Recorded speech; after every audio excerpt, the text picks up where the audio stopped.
एक बार की बात है।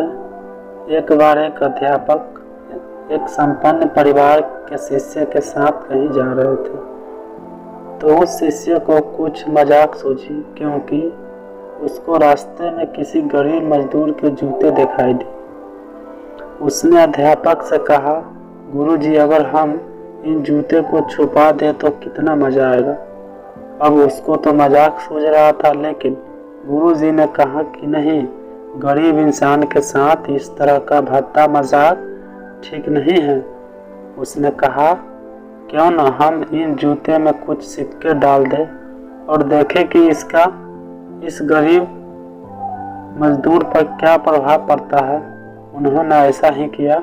जैसे ही मजदूर अपने काम करके लौटा और उसने एक पाँव अपने जूते में डाला तो उसको कुछ कठोर सा महसूस हुआ।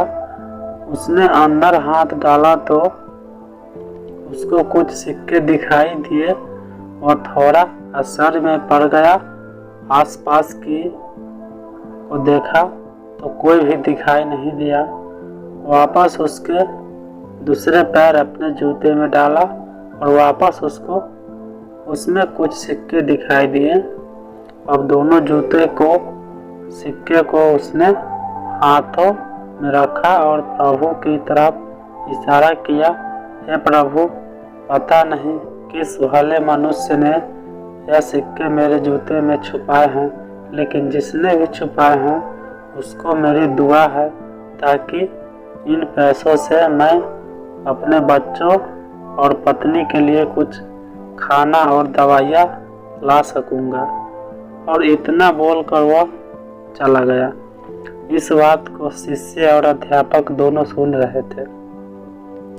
अब अध्यापक ने शिष्य से पूछा कि अब तुम मुझे बताओ कि तुम्हें कैसा महसूस हुआ, तुम्हारी पहले वाली मजाक क्या मेरी यह तरीका। तो उसने कहा कि गुरुजी, मैं आपसे क्षमा चाहता हूँ। अब मुझे समझ आ गया है कि सच्ची खुशी किस चीज़ में है।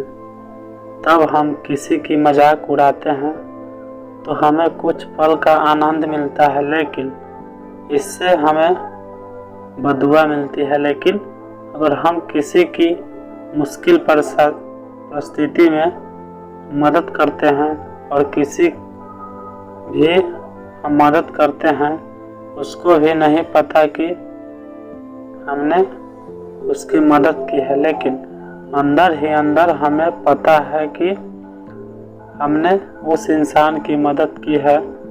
यही सच्ची खुशी है।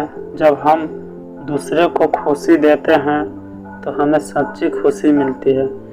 इसी तरह खुशियाँ बांटते रहिए, लोगों की मदद करते रहिए और दान करते रहिए, जिसमें भी आप काबिल हो, जितना भी आप से बन पड़े दान कर, लेकिन दान जरूर करें।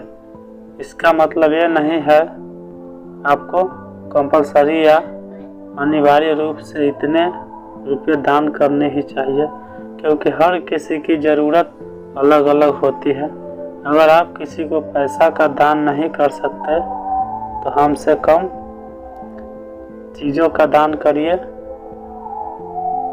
मुझे पूरी उम्मीद है कि ये स्टोरी आप लोगों को अच्छी लगी हो।